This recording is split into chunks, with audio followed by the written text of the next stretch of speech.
Hey, what's up, y'all? You're about to watch the fucking Kokomo Press Podcast. It's your boy, the BDR. I was a guest with Matty. And, you know, big dick, big energy. Have some fun with this podcast. Warning, this video contains adult content not suitable for children.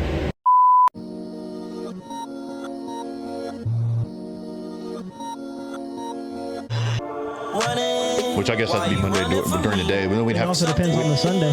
Then we'd have to. Something going on here. You just play the song.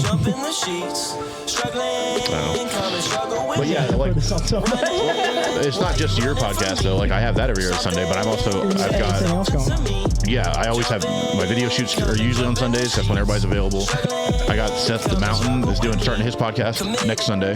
So it's like Matty is a hot commodity, baby girl. Yeah, just on weekends. Check out Outhouse Productions. We're listening to Running right now by the BDR. Ladies and gentlemen, I am your host, Jordan Grainger, here in the Kokomo Press Podcast. I have a great co-host, as always, over here in my green chair, the wonderful Cortni Richardson hanging out. I'm here. Returning to the show. You've seen him, you love him, you know him. Outhouse Productions, Outhouse Records, Dwarf Among Midgets, drummer for Graygarden. Is there anything he can't do, ladies and gentlemen? Matty motherfucking Crull is in the building. And of course, we have the man who books some of the greatest rap shows, hip hop shows in all of Kokomo. Like, there's nobody that does better. He knows what he's doing. He also has a brand new music video shot by Outhouse Productions, that Matty Crull guy I just showed you. It's called Runnin'. Go check it out. Go figure it out. It's streaming everywhere. Ladies and gentlemen, the great BDR is in the building. And that's our panel. Hell yeah, man. What's up? Welcome to the Kokomo Press Podcast. Appreciate you guys coming and hanging out. Thanks for having me back. Hey, to answer your question, yeah, I can't ride a bike. You can't ride a bike. Is there anything I can't do? Is there anything? Okay, there you go. Well, I can't swim either. Yeah, I was about to say that. That's true. I never learned. I never learned. Listen, also, he can't put pillowcases on pillows. Okay. No, yes. I got no issues with normal pillowcases. He's also scared of pickles. It's the ones that have the slit in the middle of the pillow. I always have trouble with those because I always have a problem with the slit in the middle. In the ass, right? The slit in the middle is always confusing to me. So every time, what's that little bean at the top? You know, so easy every to put together. every time, I could do a lot of cool shit. I just can't do basic the shit. Slit one pissed me off because until I learned some hotel management tricks from some of my friends, like there's always excess fucking pillowcase. Yeah, you gotta fold that bitch inside of there, fold it, and then tuck it. The slit, it's always perfect. It's like bam, bam, done. Yeah, I don't mind if there's excess flapping, but like it's just like the problem is that when you have the slit in the middle, you put it in there and it's like it gets all lumpy and stupid. So you like a meaty slit, is what you're saying? You don't like it. You don't mind a meaty slit. He wants it to be a little bit floppy. He wants it to be a little floppy. Yeah. He wants the bat wings. You know what I mean? Yes. You gotta fucking exactly. He wants to go in there and be like, I'm Batman. I am Yes. I return the Batmobile to the Batcave. Are we still talking about pillowcases? I don't think so. I think we left that behind. What are we talking about when we start with? Hell yeah. Anyway, let's go ahead and let's get some fucking early shit out of the way. First off, check out Outhouse Productions for all your music videos, podcast production, video editing, mixing, mastering, graphic design. There's even more shit I guarantee Matty does. Hit him up. That's his personal phone number there. Send everything you can. Personal phone number. Is it a personal phone number? It is. It's my cell. Put your cell phone out there. It's on your page. That's my business card. Yeah. It's on your page. Yeah. So everybody go. It's there. If you have Don't send him pictures of your boobs. Gay porn to that. Send me pictures of your boobs. Send pictures of your boobs. Send me dicks too. I don't care. And obviously, if you send him boobs, I'm going to kill you. No, if you send boobs, obviously go check out the BDR over here on YouTube. He's got his brand new music video running. This is the song. 1,100. Yeah. Let me give you within a week. That's fucking phenomenal, dude. You push promotion like nobody other. I love it. And then go check out Running right now. That's the single. The music video is fantastic. I've watched it. I got to see sneak peeks before it was even out because Matty was like, check this out. Yeah, I'm happy you did. I mean, it's something to be proud of. I could spend the time and be like, man, I really worked my ass off on this. But no, it's really Matty and Cortni too. Yeah. So like, Cortni, you fucking. They worked around my work schedule. I do things too. We worked around the weather as well. It was supposed to be a day fucking shoot and it was a month long. I paid Matty up front. He's out here stressing out because he cares so much about giving. He's like, man, you already paid. I'm really sorry. And I'm like, unless you can fucking, have a weather button, then I'll kick your ass. But if you don't have a weather button... Matty Crullstein, if you were Matty Crullstein, you might be able to hit up your family and be like, hey, will you change the weather for us? You can't change the rain. But no, they worked around my work schedule. I've been having to get up at like 1 in the morning for the last 2 months. We were out till like 1 a.m. one day. Cortni's like, I can't even do what the fuck she did in my car. She's like bent over. I was in the seat behind basically upside down so she can't see her from the windshield. I was in the floorboard by the pedals. Yeah.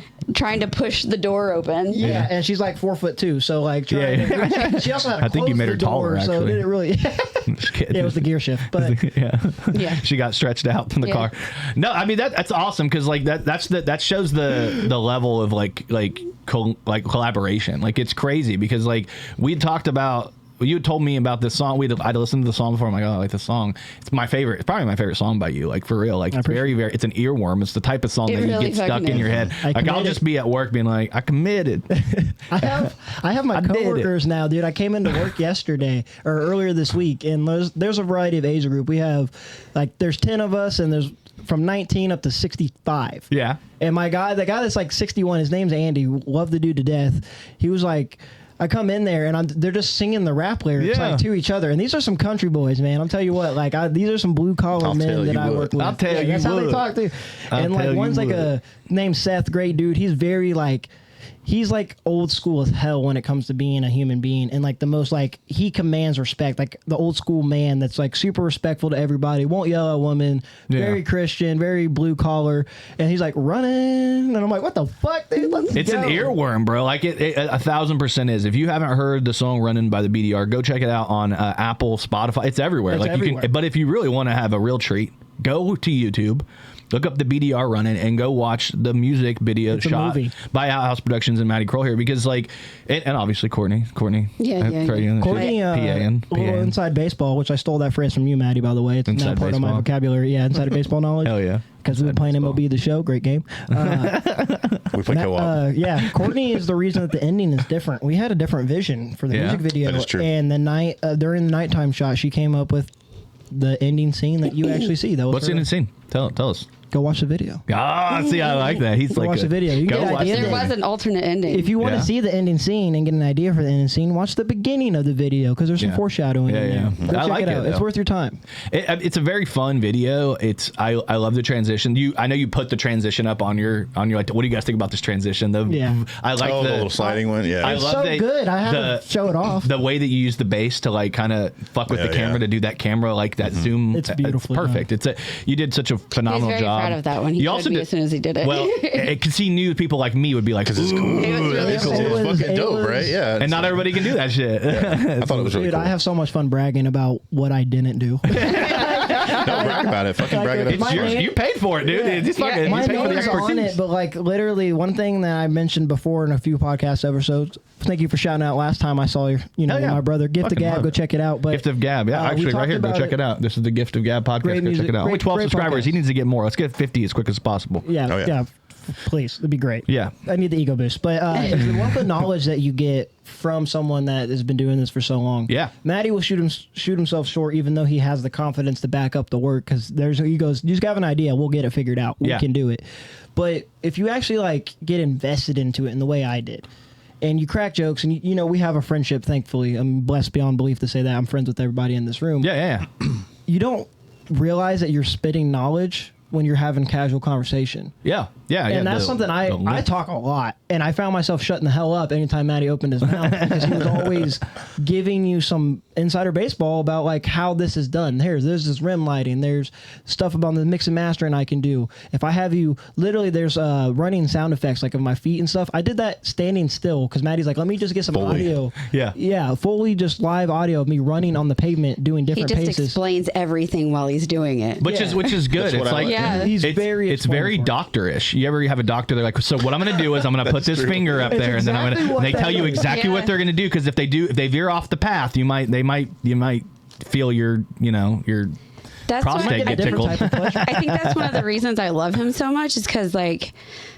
I talk so fucking much, but like when he talks, you learn things. Yeah, you do. He's like, listen, I'm gaslighting you because it's important for you to understand. I do that. But it pisses me off. That's probably also one of the things we constantly fight about too. The arguments are bad. Oh, yeah. They get real bad because we both never shut the fuck up. And I'm constantly explaining. Well, this is why I said this. No. Go back 10 minutes ago and remember what you said because that created me to say this. I'm the same way. This is where we are all three very so it's similar. just us fighting about who said what. the entire argument is me and Maddie in an argument is hilarious because it's never ending. Because we just keep going 6 hours later. Because he and we always have one more thing to say, and he and I like to see. That's how we argue. I always tap out first because I get pissed. Yeah. What? Like that's how him and I argue all the fucking time. Yeah. He doesn't even realize that he's arguing, but I'm being passive aggressive. He's being passive aggressive. He's like, well, actually, this is the reason I have the vision. I'm like, yeah, I get that, but this is why. But, like, that's important. But Z as well. So I'm like, Did you guys? It's good for brainstorming. He's such a dick. So good. There was a viral video that went. But I'm constructive with my dickness. Yeah, I'm a constructive dick. There was a viral video that went wild this recently that was like, it showed the behind the scenes of James Gunn and the Superman actor.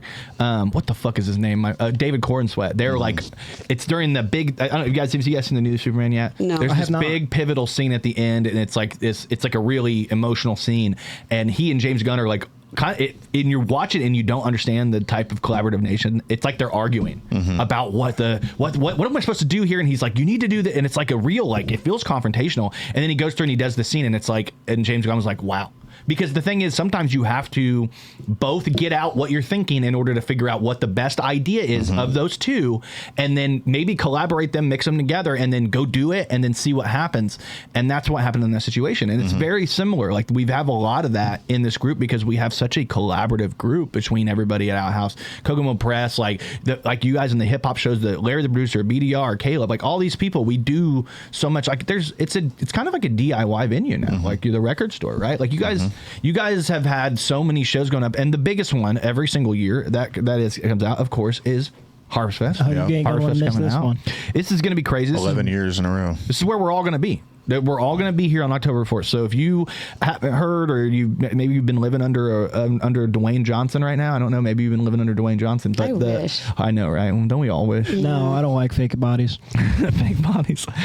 He's getting ready to come over here and fucking show you his cheat day meal. Jesus, he would he's so kill huge. me. He's just big. Sorry, Matt. He's black. Don't be apologetic if you're not actually sorry. He's only about 20 pounds heavier than me. Yeah, you can get him. He's what? You have a titty battle. He's built at 275. I don't know if that's real. I think I could handle it then. I'm like 255, 260. You know, you're a wrestling fan when you say build at 250. Build at. Yeah, you know. Yeah, well, what's the start time for this Harvest Fest, Maddie? So gates open at 3 p.m., which actually I updated it on the new flyer. I saw that. At 3 p.m. Gates open at 3 p.m. Show starts at 5:30. Be there at 5:30. Get there early. Yeah, we're going to start. Comedy's going to start off the show that night just because we wanted to add a couple more people. We did have some people that got moved in because we had a couple people had to drop off. So we did add Kibbles, who's going to be doing comedy at the festival, and we're going to have the great Stephen Riley. I'm excited to get Stephen in the mix. He was like on the bubble from the jump. Like we wanted him, but we were like, man, I don't know if we're gonna. And then we ended up making it work. So I love his brand of comedy because he's just kind of a weirdo, and I love it. I love the weirdness. Yeah. We love weirdness. Yeah. You guys booked really well for this event. I'm excited. And I'm gonna have to be biased because I'm on it. So yeah, you're on it. Fucking Caleb's. It's like it's gonna be a fun show. It's because you're like talking about collaborating and having conversations with Maddie. Looking at that fucking Shane Gillis photo. I'm sorry. Which one is it? The last time I was on the podcast, I said this. That fucking Shane Gillis. This is my favorite photo. Every time.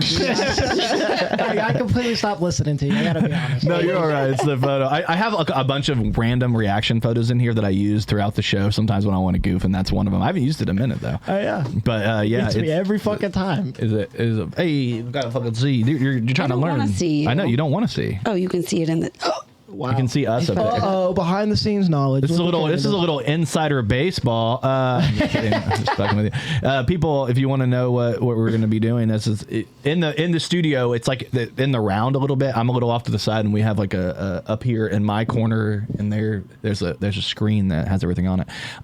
Yeah, you guys get to learn about how the fucking sausage is made. All right, I'm just kidding. I also want to shout out. There's a couple of other things I want to promote real quick before we start getting into goofy shit, because I know we're going to get into goofy shit. First off, go check out the Dwarf Among Midgets YouTube page. That's where they drop the Outhouse Super Show every single Tuesday morning. Great show, great podcast, great fun. Go check that out. On the road to 1,400 subscribers. All the way on the road to 1,400. And of course, they have 2 new singles they just dropped. First one, the most recent one is Paul Rudd. Go check that out. That's over on Apple, Spotify, everywhere. And Eye Full of Penis, which is hilarious. Oh my god! Oh my god! I was in the car on the way to drop my kids off, and we were going through. We were in the middle of nowhere, so we had no signal. So Dwarf is in my playlist. Yeah. What was it? Chunky Dick Snot came on. Oh god. Nice. That's fun. And Alexis is like, What? What is Chunky Dick's Nut? I'm like, don't ever say that again. Don't ever You're say it. grounded. So I don't know how your guys' playlist So then I works. played it for a minute, and I was like, okay, that's enough. Yeah, Matt. Kibbles goes wild in that Yeah, one. I That's one of the don't ones know. Kibbles goes wild in, right? Where he's It's like- not too bad. When does he not go wild? I don't think it's as bad as like WWOD. Yeah, That's the real bad one. It was something about fucking a sheep, and I was like, okay, Yeah. that's Yeah, enough. man, that's I was fun like, though. and that's basic. my boyfriend, and then we turned it. Yeah. Yeah, that's great. I don't know how your guys' playlists work, but if I have like a song that plays like a few times over, it always tries to go back to it, even though I have like a fucking 1,600 song playlist. Yeah. And like I'll have music play while I'm out cleaning the outside of my truck. I don't have time. I'm not stopping. Like I got shit. It's to always do. the weird shit So when it's always people are playing. So like a lot of songs I won't skip, and I'll intently listen to anyway, like Dwarf Among Midgets. But I have like 4 songs that are back to back of just your guys, or 3. It's like Brown Hole's fucking sung, I Full Penis, Handicap Dance, and I'll be literally in the middle of doing my job. And you gotta have your windows rolled down when you're doing like pouring concrete because it's like a safety thing. Yeah. So I have like the contractor be like, hey, what the fuck, blah, blah. And in the background, all you hear is like, I'm a paraplegic, like super loud. It's so funny, dude. But go check out their most recent one. Just came out August 22nd. It's Paul Rudd by Dwarf Among Midgets. It's very funny. Paul Rudd might have done 9/11. It's a love letter to the 90s. It's a good song. I really like it.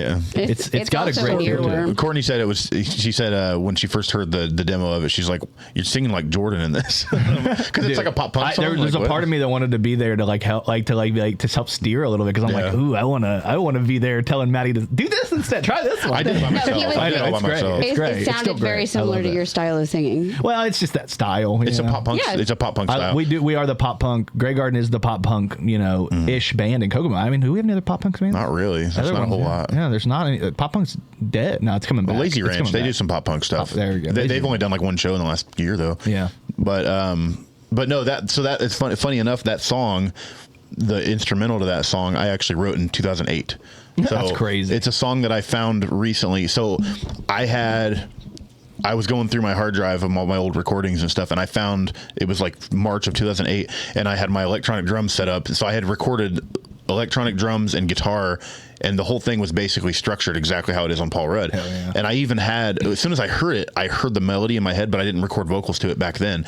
There was a song that I wrote to that, and it's the same da da da da da da da da da da da, and like, I don't remember what the song was about. Yeah. I have it was probably some emo lyrics about a breakup or something, but I have no idea. All I can remember was the melody. As soon as I heard the song, I heard the melody in my head. So I was like, I want to make this a Dwarf song. Fuck it. So literally the entire instrumental I wrote, and the melody, it was already, I wrote when I was 21 years old, but it's just been sitting dormant for the last, 17 years. Can I give you the best millennial compliment ever? It's so wild. Can I give you What's the best that? millennial compliment ever? It sounds like it could be on the old Tony Hawk. Like it's got the Fuck yes. Hell yeah. That is a good compliment. It's funny because That's a good That's compliment. a millennial it compliment, was like baby. written in the early It was- 2000s, so Yeah, it technically is an early Well, no, 2000s that's song. like late 2000s. It was 2008, but Yeah. Yeah. But still, it Pro was Skater 2 came out. Yeah. the whole thing I wrote. Like I literally wrote that whole thing, and then like I could not remember the lyrics at all, but I remembered the melody. I could hear. So the whole horns. song is there. You Other could- So than the the song lyrics. is vintage. I could We hear that. actually talked.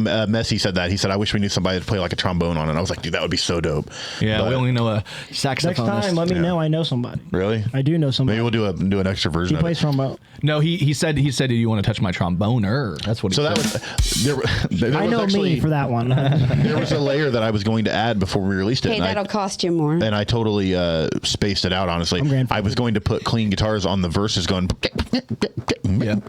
like a little ska guitar. Yeah, that ska. You can Very hear a much. ska feel to it Yeah. because it's like, it's almost like a pop punk pre-ska, like right around when ska Well, was and hitting. it makes sense because in 07, 08, I went through a huge like pop punk ska phase. I was listening to Goldfinger all the time and like Yeah. the Boss Tones, and like Yeah. that was like a big The mighty, influence. mighty Boston. Yeah, I was really, really into that stuff around that time. Goldfinger was like my favorite band at that time. Yeah. So it's like, because I go through in and out of phases and shit. So I it love makes gold. it, Gold member. not gold member. Oh, sorry. But That's all I think about. Millennial every time you cringe. say It's it. funny. And I'm like, It's funny because Goldfinger, they had that song Superman. It was on Tony Hawk. That's like every time you hear that song, you think of Tony Hawk. Yeah. So it's really funny that you say that because around that time I was listening to a lot of Goldfinger, which is interesting. great because it's like Yeah. you there was a part of you that was like interpolating a little bit of that music, but you waited so long that now it's just new again. Yeah. Oh yeah, dude. That's when I was listening. I was just going through because I'm going to do this thing. I haven't done it yet. I've had it planned for a couple months, called the Outhouse Vault, and I'm going to put it on YouTube, and it's going to be basically like old, because I have video footage from the last 20 years, and so I was going through and collecting old footage and stuff, and that's where I found that song, and I was like, holy shit, like this is a cool, it's really catchy. Yeah, it sounds cool. Like, why didn't I ever do anything with it? And this was like before Dwarf. It was recorded in March of 2008, which, funny enough, Dwarf got together in 2006. We split up, got back together when Jesse came back to town, which was March of 2008. Oh, hell so yeah. it was recorded the month that Dwarf got together, but it's probably before Dwarf. That's poetic. So it's actually like the instrumental on this is actually probably like the oldest Dwarf song at this point. Like, I was literally in Italy while I was in Italy while this was recorded. Isn't that crazy? That's a crazy concept. I can't fathom being out of the country. Yeah, I can't either. I didn't even happen to me. I was talking about this the other day on social media. I'm like, I literally, like, this stuff happened, but I doesn't even feel like it was me anymore. No. Like, I was in the military for 4.5, 5 years, and it's like, that shit doesn't even feel real. Like, I remember it. I know it happened, but like, when things become mundane and it's just like your everyday, and then like your day becomes so different over the years that you're like, oh, I can't remember that. That's how I feel about being fat. Yeah, exactly. like, when was I fat? Wait a minute. What? That's as young as I am, I get that feeling for anything that's pre-music journey. It's like I used to do computer science and be like, I think that's what's so much fun about working with you is like the nerd side of me gets to come back out, and it's not like I've never been ashamed. Maddie's calling you a huge nerd right now. 100%. You're a fucking nerd, and I compliment. That's the highest compliment I can give you. Oh, I'm 100% nerd.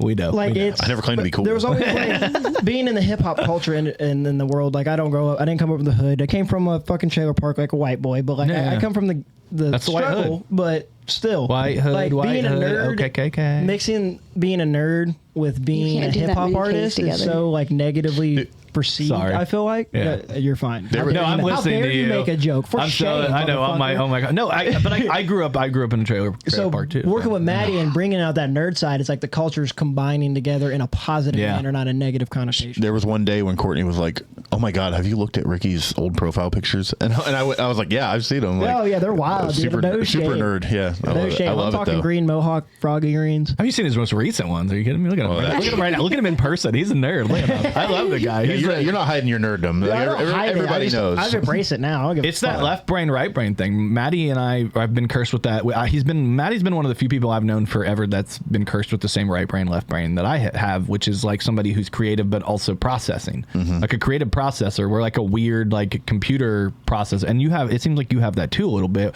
where like you have this creative side of where you want to create like do art and you want to music videos, music, hip hop, like fucking like create movies, music, like music. It's like everything we do, comedy, music. Like we want to do everything there is in the creative space, but also there's a part of us that's like logic bound in this weird, very analytical, and it's like there's not very many of us out there. Like I know a lot of people who don't look at comments or social media engagement, especially being the size of creator I am. Like my podcast has like, a little over 10 subscribers. Yeah. My YouTube page has like 200 something.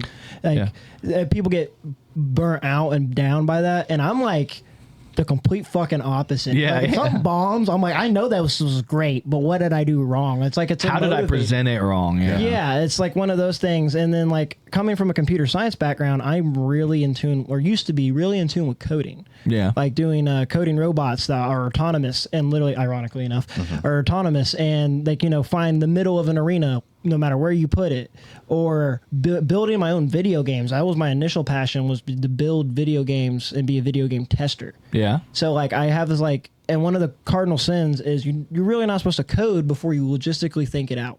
Because if you do that, 9 times out of 10, you can't figure out where and why you did something wrong.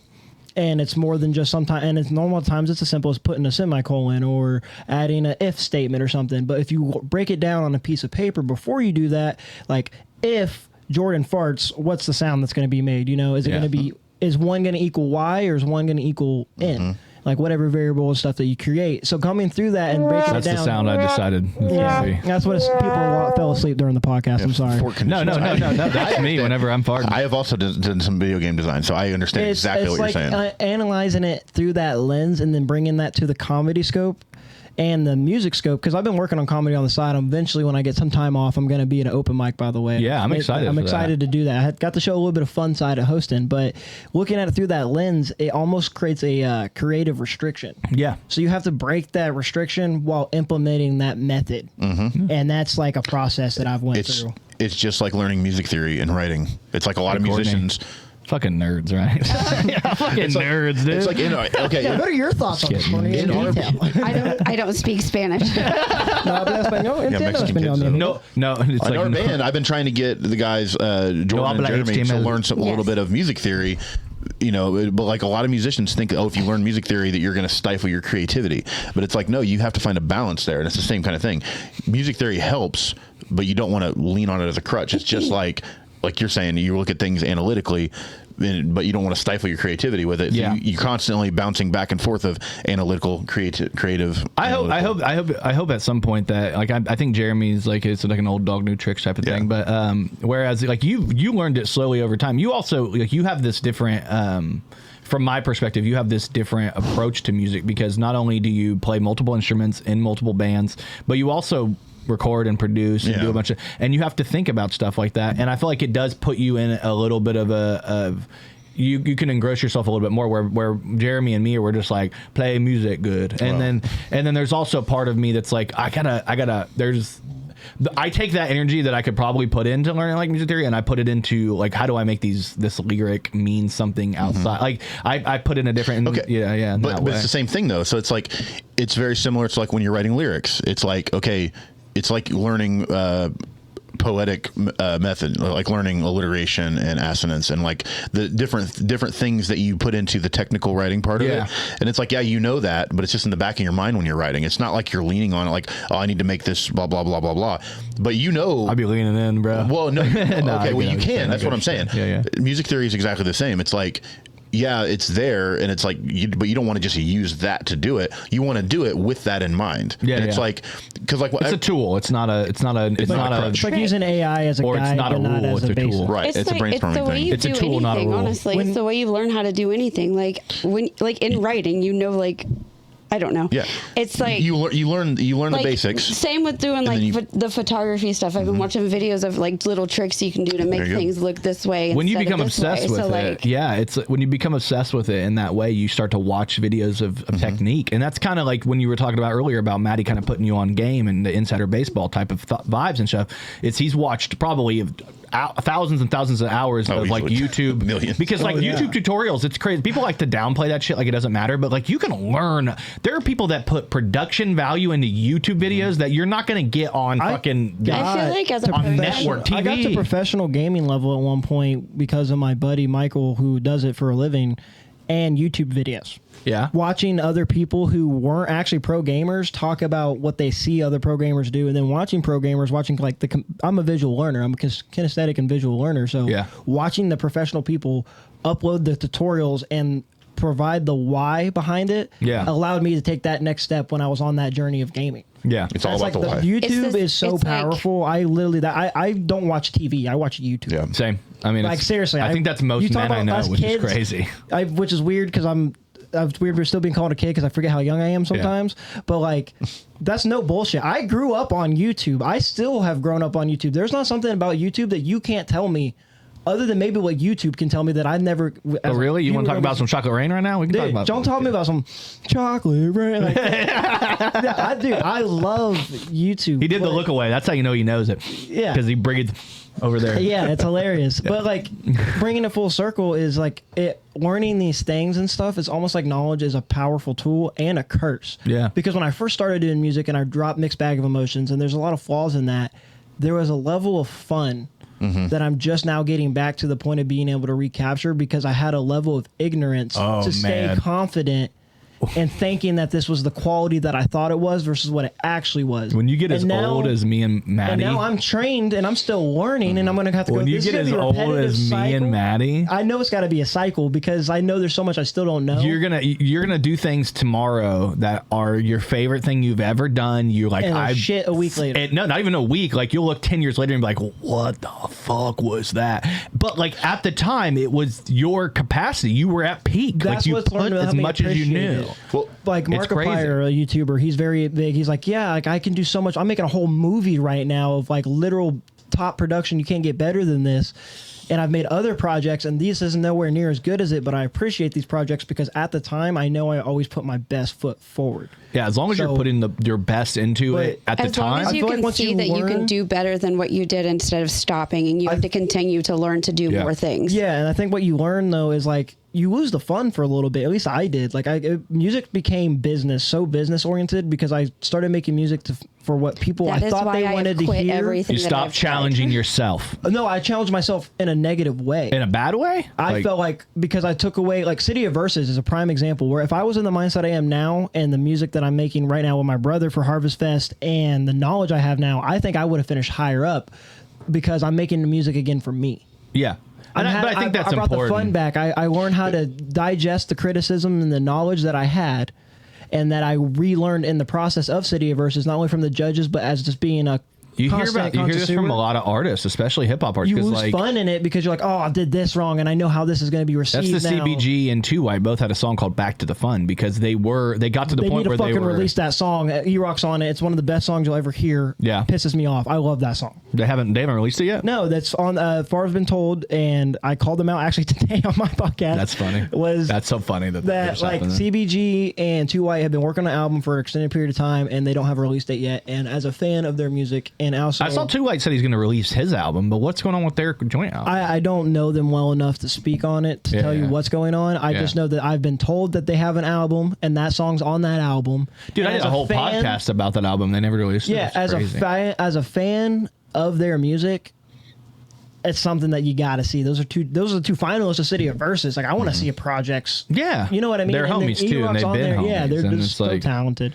After the Fun's a great song. Yeah, After the Fun. Yep. Back to the Fun is the one that I was. Yeah, that's what I'm talking about. I never get the title right. You're just gonna make fun of me. Well, when you said you're like, I wanted to get back to fun, and I'm like, that's literally what I've heard a lot of people say that. Like you can get bogged down by the creative process can bog you down. Like we all know that, but like. And when you get to the finished product, you can be so happy, and then you can also be the type of people where you're like you're done with the process. You look at it and you see all the flaws, or you can be the type of person who's like, oh, look what I did.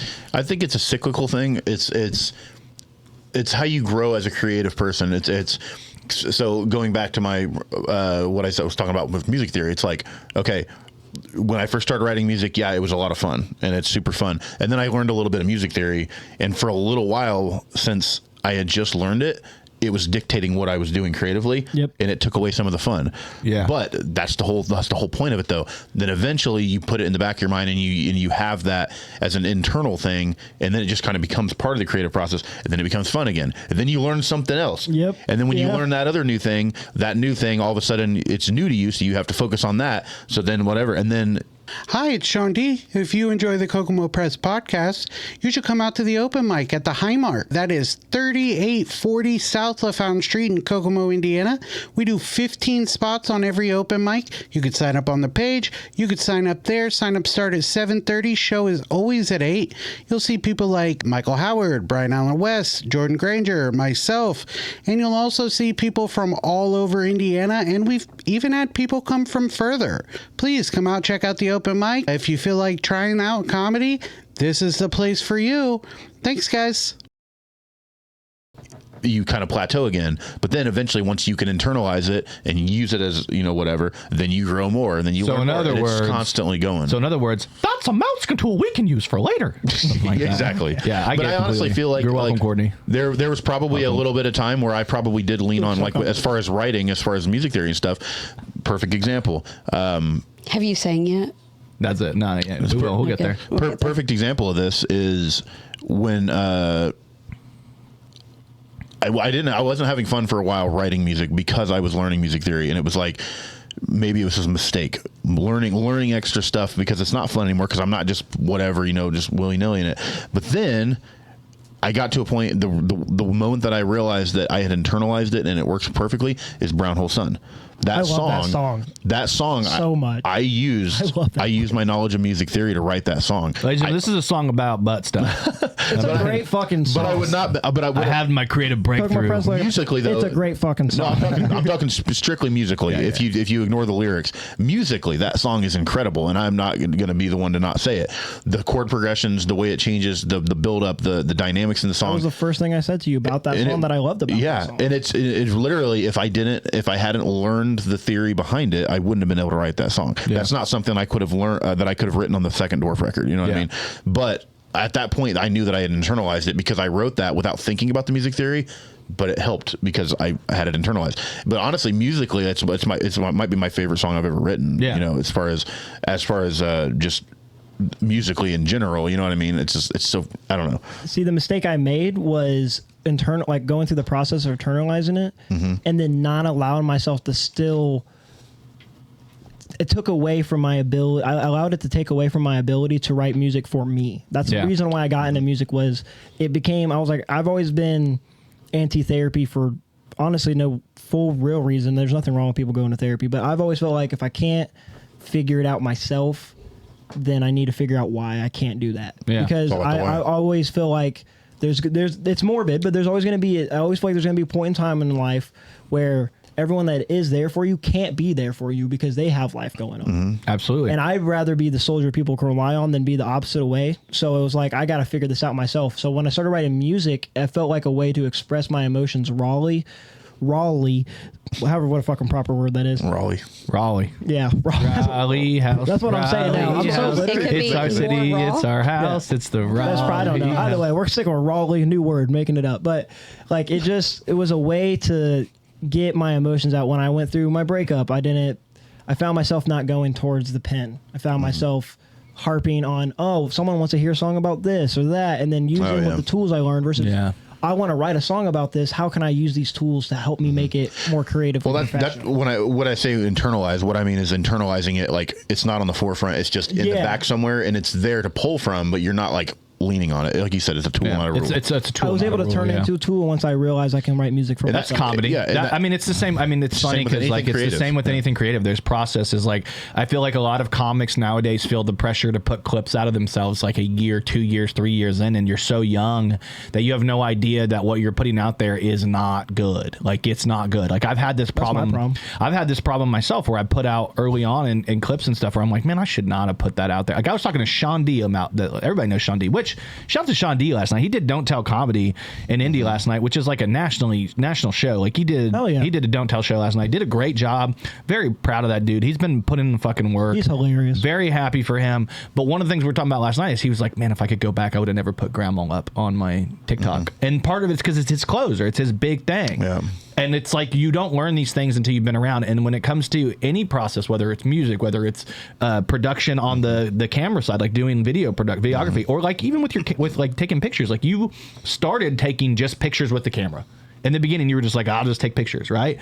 And now you're to the point where you're like, you understand ISO, you understand the focal length, you understand a bunch of things that before you didn't know, and you're starting to put this in the back of your brain, and it's becoming something that you do naturally now. Like, how do you feel like you've grown? Because like when we started Kokomo Press, we're like, we should take photos. And you're like, I want to do that. I've been wanting to. I've always just wanted to do it, and I've never really had like the motivation to actually learn how to do it. So I was always like, oh, I'll figure it out while I'm doing it. But like, he does videography and stuff. He's like, here, and he'll start showing me something, and I'll be like, okay, well now I want to learn by myself. Yeah, and then you'll play around. So I've had ChatGPT make me a lesson plan of how to learn photography. That's smart. In 30 days or whatever. So I've been like slowly learning myself how to do things because I don't want to rely on him to teach me everything. I want to be able to do it myself. Yeah. That's what YouTube is for most men. And like, that's honestly. and I think that, and like I've actually started getting better, and like I think that's where I'm at now is like I'm learning more stuff, so it's becoming more intimidating to do it because I want to do it right, and I don't want to put things out that are bad. Yeah, and you're in the process now. See, that's what he was just talking about. You're in the middle of the process where you're telling yourself to do things right. I want to do like I've had people like reach out to me like to do their pictures and stuff, and I got to the point where I'm like, I want to do that, but every time I get to the point of that is when I quit. Yeah. Because you just got to trust yourself. I know, because I get too overwhelmed and I think I'm going to do it bad and somebody's going to be disappointed in me and I don't want to do it anymore. Yeah. But that's how it's been with my crocheting. That's how it's been with like anything I've you ever go to done the gym, before. This is how I look at it too, because it's the same with the open mic. It's the same with practicing with your band or like focusing on new things.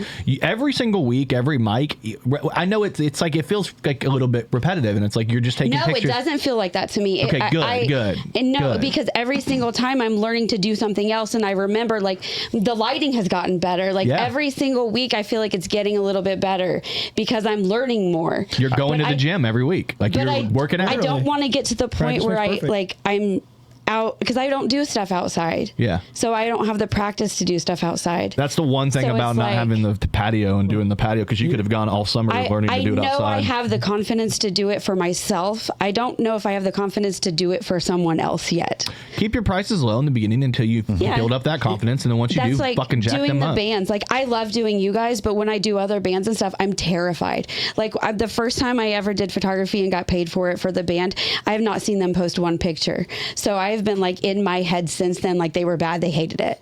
But what happened with the next band? The next band loved it, and they've booked me to go to another location with them. Yeah. But I've also gotten better since then because I have learned about like what more so bands want. Yeah. Like I would take the pictures and it would just be like coming from somebody in the audience. But like, you only get that with doing it. Yes, though. and and with the first band, he's like, here, bands like shots like this. Don't do so many like this. And I'm like, okay.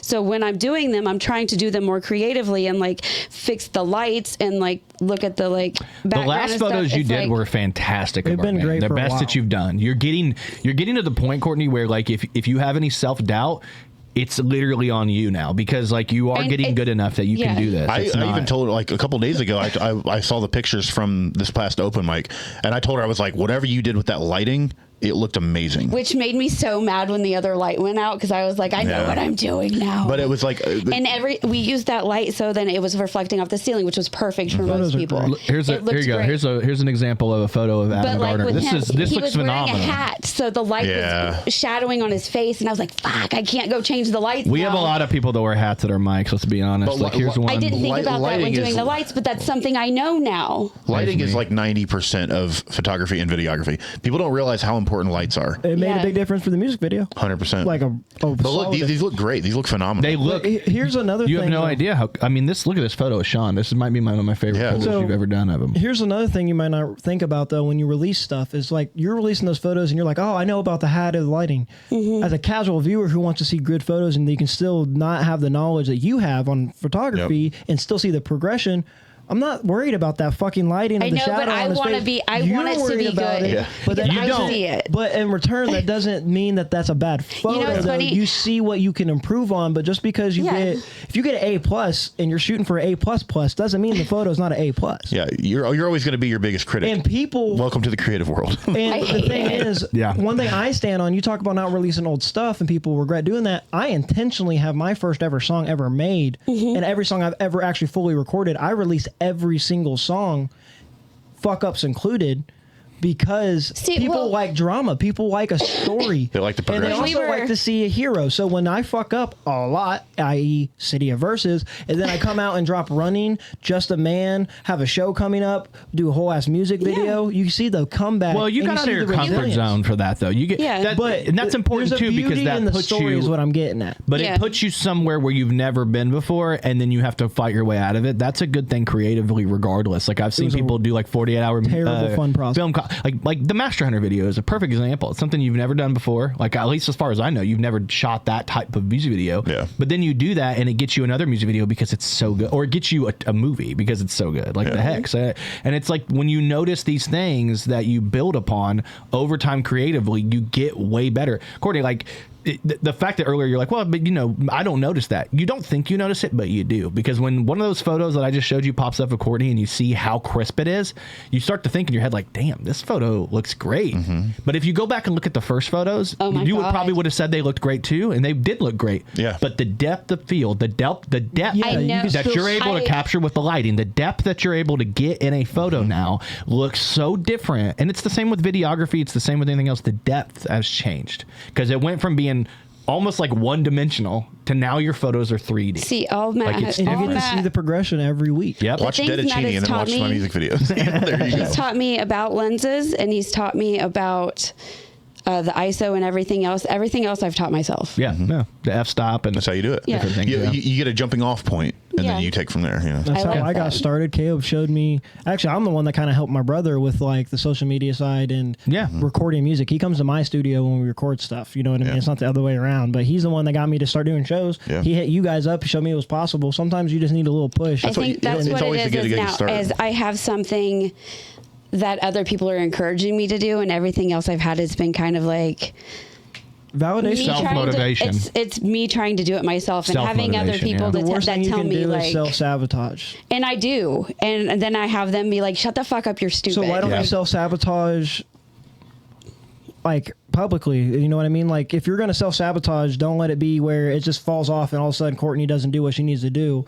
I'd rather see you at least try. Yeah. Are you Because talking- when you try, we see those results. And Yeah. when you keep trying, the results just get better. Yeah, And yeah. then when you disappear for a long time and you come back and you don't do as good as you think you should have done, and then people are critical because they saw what you just did, because Right. sometimes you get rusty and you make mistakes, like dropping a song after, it's like Eminem after dropping My Name Is. It was a great song, but you know, they're like, it's not my name. Then you Yeah. get a negative response because you weren't just continuing the progression. Right. You don't get to see the progression. So there's risk and reward in the way you conduct yourself, but don't sell yourself short, because my brother's Facebook profile picture is a picture that you took at an open mic because a great it's that picture. good. Oh.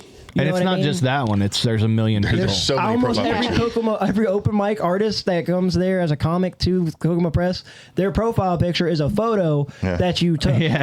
I keep I seeing. eventually will have you take a photo of me other than my shirtless fucking camera photo. Like, you know what I mean? It's all, the work speaks for itself. I keep seeing Let it pictures speak. in like people you may know, and it's always it's always Kokomo Press. My pictures. fiance's, or not my fiance, my girlfriend's fucking, my girlfriend's photos right there. And I don't even know this guy. Like, I'm not friends with this person, but my girlfriend's photo. It's crazy because, like, I have that too. Like, I'll be on, it'll be like people you may know on, like, Instagram, and I'll be like, that's a photo Cortni took. I know this person. Yeah. Like, obviously, I So know this much. person. That's the drummer from that band that you did pictures for. Like, Oh, yeah, that's I'm not great. friends with him, but he keeps popping up. Like I want to add him probably, but so I did talk to him at the Now show. you- I haven't now you added him. have to. I just haven't you have added him to. yet. But like, yeah, he's using the picture that you took at that show. But yeah, that's a perfect example right there. That band, because they were talking to me and they were like, well, what's her rate? Would she travel? Like, we want to invite her to all of our shows to do pictures now. And I'm like, yeah. And A lot of so, people yeah, don't know that's cool. good photographers. That's something Yeah. that you also have I to think think I've about. also not really like put it out there that I do this Yeah. either. I don't know. Now you Every have. single week I posted your we name. do the mic Like, we do a pictures and good we job do that, of it. but I've never been like, hey, I do photography, hire Yeah. me. Cause Well, like, you did That's what recently, you- but that's what you got to so do. that's why Yeah. I made a page. Like I have to keep myself motivated to do this, Yeah. or I'm gonna stop. accountable. And I'm gonna- Hold yeah. yourself accountable. It's going to be the Deadly Drip Designs all over again. It's gonna be or Courtney's Creations or whatever it was. It's a bunch of K's. That's all I remember. Welcome Yeah. to the Just Kokomo kidding. Press. We're pushing Courtney off the ledge. Yeah, we're pushing forward. That's what you have to do. You got to walk up and say, hey, I do this. But Every that's- band, I've never had confidence in anything. So Every this band is that like I meet so now- out of my like comfort zone. Every band that I meet now, I give them my business card and I say, look, I do music videos. This is what I do. I can send you some links if you're interested. Yeah. Like, you have to tell people that. That's how you get more and more stuff. You know? Calling the reps. Well, I definitely want to. I'm an pivot. underground photographer. I want to underground. I want to pivot a little bit, and obviously this isn't too much of a pivot because this is something we're doing this next month in September. We are going to be at the North End Pub in Lafayette, Friday, September go. 26th. Doors open at 7 p.m. Shows at 8 p.m. $10 tickets. We're gonna have the great Tyson Cox, the Sunday Show. He does a couple of podcasts, I believe. Devon Shoemaker out of Muncie, Whitney White, whose photo is a photo Cortni took. Brandon Statler, whose his photo is a photo Cortni took. Brian West Jr. is a photo that Cortni took, and my photo is a photo that Cortni took. And that's what I'm saying. Like, it's that simple. But live at the North End Pub, we're gonna be there. It's 2100 Elwood Avenue. That's Lafayette, Indiana.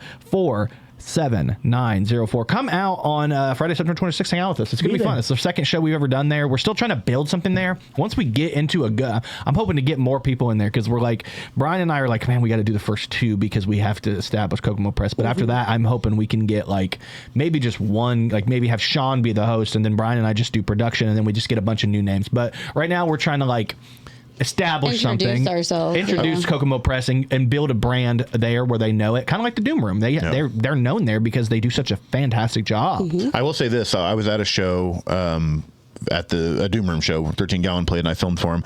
And I was standing outside in between the bands, and there was a guy there. I heard him talking to a friend of mine that I know from over there, and he was like, "Yeah," I was like, "Did you go to that comedy show? It was great." He was like, "Blah blah blah. They're doing more comedy here." And I stepped in. I was like, "Actually, September 26th is gonna be another one." But like, I didn't even know this guy. I knew the guy he was talking to, so I stepped in and kind of told him. I was like, "Yeah," and they were like, "Yeah." I was like, "I didn't know they were going to be doing comedy here and stuff." And I was like, "Well, I'm glad you caught that show because there's more coming." You know? Yeah. So you guys obviously had made an impact on some people. Is that the guy that does the other podcast that we were going to be part of too, or is that a different guy? That's Dick. So the other guy was talking to Dick about it. So okay. that's the guy that I knew. I have a question about the show though. Yeah. So is there live bowling or something going on? It's in a bowling alley. That's what I'm getting from. So I didn't know. Are people going to be bowling while we're listening? No, it's a separate. I did the bowling thing because I thought it'd be cool. I wanted to throw some strikes while I hear some jokes. It's the same building, but they're like separate. If you show up at 6, throw some strikes. After the show, you can throw some strikes. Before that, come watch some damn comedy. That's what I'm saying. It's a really cool place. I've been playing there for 15 years. If I can make it, I'm going to be there. So that's why. The last show that we did there, we had our headliner was Patrick Murray, and it was literally like 3 weeks before he won Indy's Funniest. That's what's up. Yeah. And then obviously Patrick Murray, if you guys are coming out to Harvest Fest at the Outhouse Kokomo Press Present, it's going to be great. And like, but it's like we try to book shows that are pretty balanced and try to get like Brandon Stetler is from Lafayette, like he's from the area, so we wanted to get him in there. Devon is from Muncie, but he's so fucking funny. Whitney, we had her at the open mic. I was blown away, and Brian and I were blown away from her at the open mic. She was so fun. Her. She's my new best friend. I was talking to Sean. I knew you'd be excited to be back there. Sean and I were talking last night because we were like talking about like we try to book a pretty diverse show. Like we don't want to do a show. It's really easy in comedy to just be like white guy. And the problem is like there's a lot of white guys in our group, so it's a problem. So we try to and one of my favorite things about that Lafayette show when we did it was you had like me go up and I was hosting, then you had Brian go up, and then I think you had we had maybe Evan Ham, maybe one other person go up, and then all of a sudden Chelsea goes up. And this whole show, like it's like the guys, the girls, everybody's having a good time, but then all of a sudden Chelsea goes up and she does her joke. Chelsea Sneddon, very funny comic, and I've watched the girls just light up. Like the girl, like she's doing jokes that are for them, and I'm like, this is why we book the way we do, because as much as it would be fun to just book all of our white guy buddies, it's like sometimes we got to book some diversity so people can actually hear different perspectives on jokes. Yeah. Nobody wants to hear the same fucking 6 dick jokes. That's an underappreciated skill though for booking and promoting. Yeah, is like thinking about the actual structure of the show. It's important. Like it's a big deal. Like with my show, like the one that did February 8th and the one that's coming up September 5th. Yeah, everybody check that one out. Let's throw that one up here too. Yeah, this show, September like, it's 5th. all next week. This next Friday. Coming up this Friday. Yeah, this coming Friday. Come out, man. It's gonna be fun, man. You have a great lineup here. You want to talk about it? Yeah, I actually do. I'm on my bragging fucking shit recently. I'm not gonna lie, because I'm fucking proud of me, and there's something to be proud about. But this show is gonna be amazing. First off, we got you guys coming back hosting. You and Brian are fucking hilarious ass comics and know how to do pace a show, good show. We have Larry the producer, the fucking greatest DJ that I know personally, hands down, and I'm fucking just a fan of him in general. It's Outhouse Records with Matty helping out, and Outhouse Productions helping out, and Outhouse Records helping out in general. Messy and Kibbles are always there, and then the lineup itself. So like we have your son Spirit, who has his own style of music.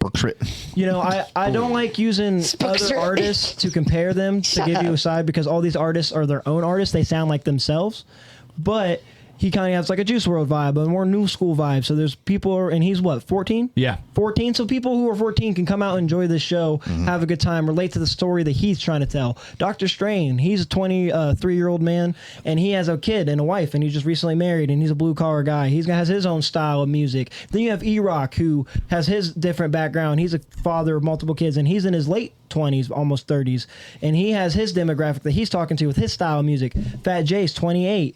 He has his own style of music. He lives in Michigan, talks about like weed and stuff, has a different type of lifestyle. Shouting About Greatness is 95 years old. I'm just kidding. I just had to fuck around with you can see him waiting for that one. That's the homie. CBG, Challenged by Greatness. Fucking, I love CBG. He's so good. I don't like to use like the word, but he's an older fella and he has his own unique perspective. You're looking at a champion. Yeah, and he has such good.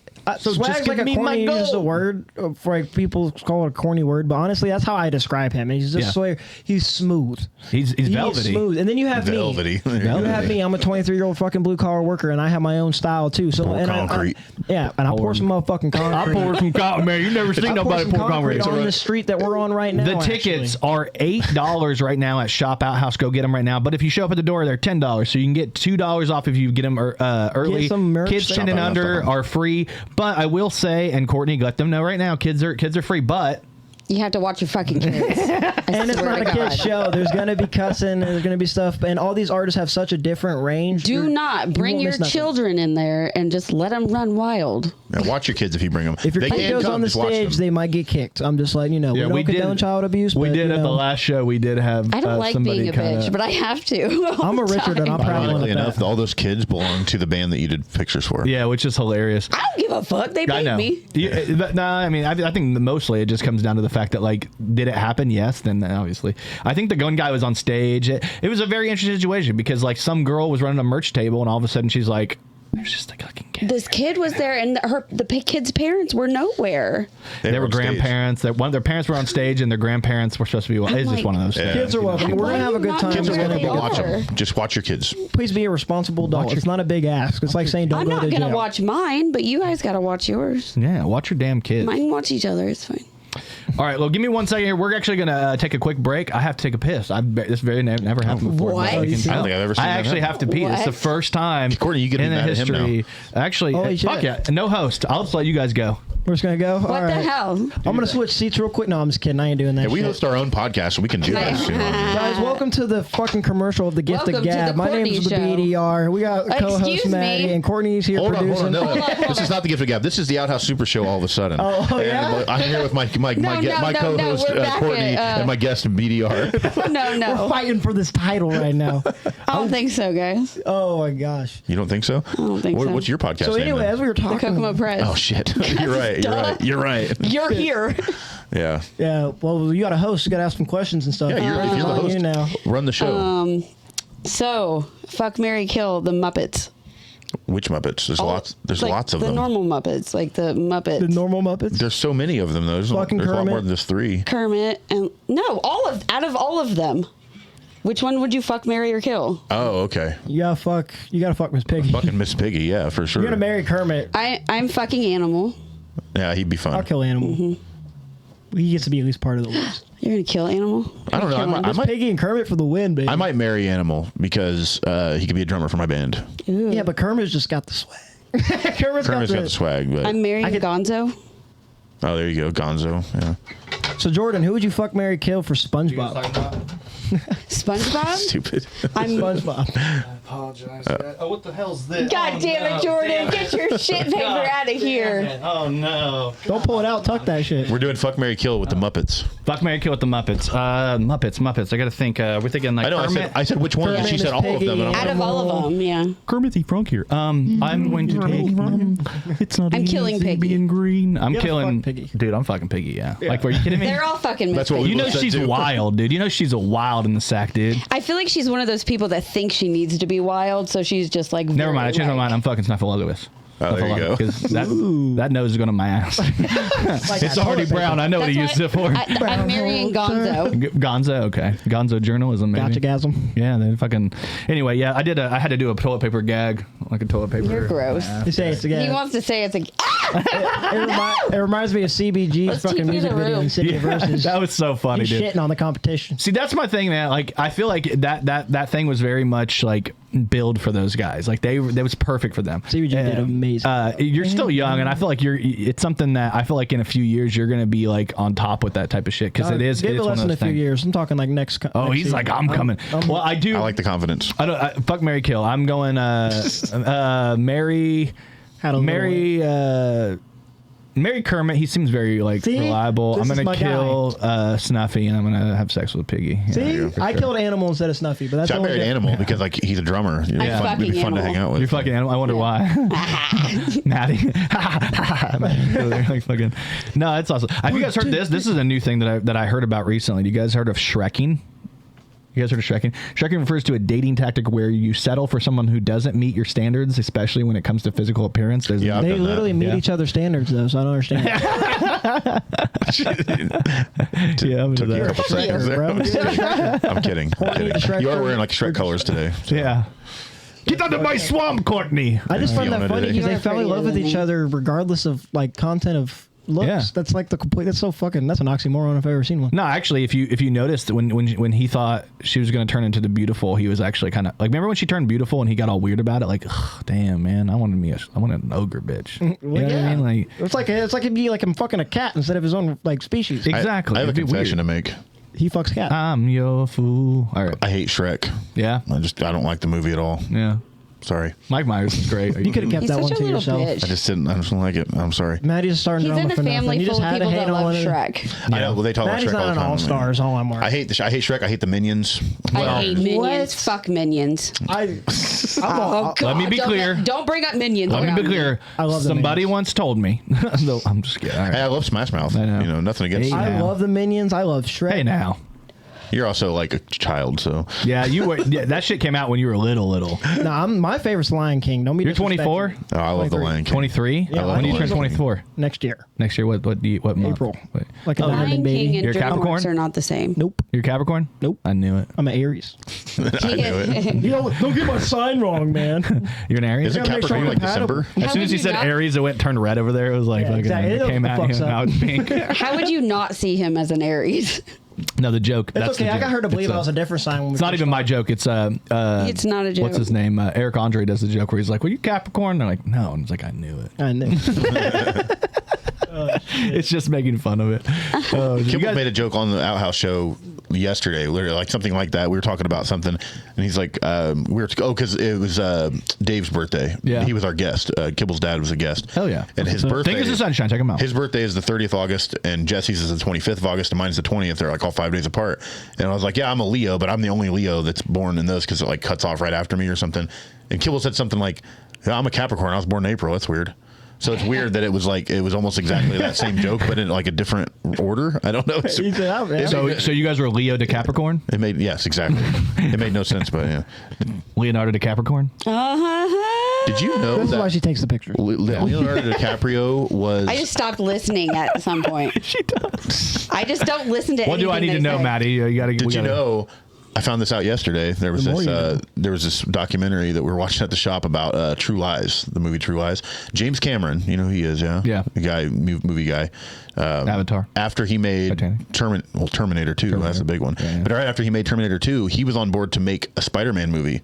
This is before Sam Raimi got it. And he was going to have Leo DiCaprio be Peter Parker. Which would have been crazy. Yeah, I'm like, that's such a weird, a James Cameron Spider-Man with Leo DiCaprio. I'm like, in the early 90s too. It's supposed to be like 92, 93. Did you ever watch? It just never came to fruition. Did you ever watch? You probably didn't. But did you ever watch? There's a show called Entourage on HBO. Yeah, I They watched that did. show. Do you remember what they did in that movie?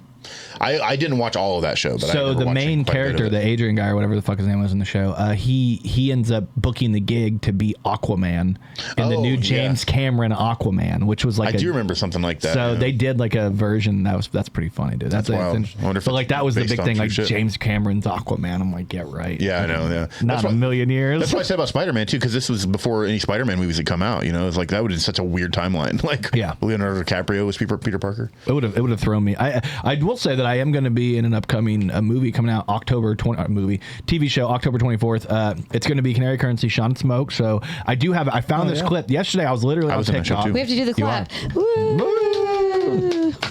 There you go. I was on TikTok the other day and I saw this clip of me and I was like, oh fuck, I didn't even know this got posted. Black doesn't tell me nothing. Like next thing I know, I want to put this up here just so people can check this out. This is cool.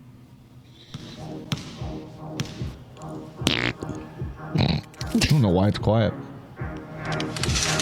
My bad. I'm gonna start it over so it makes more sense. Should I put the fart noise in again? Yeah. There you go. How dare you? There was no farts. No farts. I heard a fart. This is just a one take scene where. Oh my god.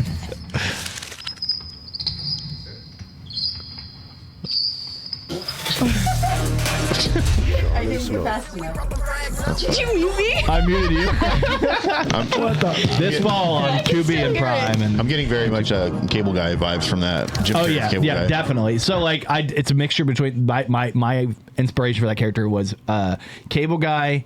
Part of it was Along Came Polly with Philip Seymour Hoffman. Yeah. You know, he's like, it's like, he throws the fucking ball. Yeah, that's like my swish. So like funny. That was my brain. Your hair looked beautiful. Thank you. That was right before. So we filmed that late December, right when I was like peak physical shape, right before my appendix went poo. So, yeah. I'm happy that I got it filmed before that. Poo. It went. I don't think that was the right. It went. Nokia. It went. That's what it did. Get ready to rumble. Yeah, that's what it did. That's what it did. It's all the bit. I don't know. The funny thing is, I really only know what 3 of these buttons do, and it's the bottom 3. The other ones I never use. Like I don't know. Ka-ching. Me and my buddy.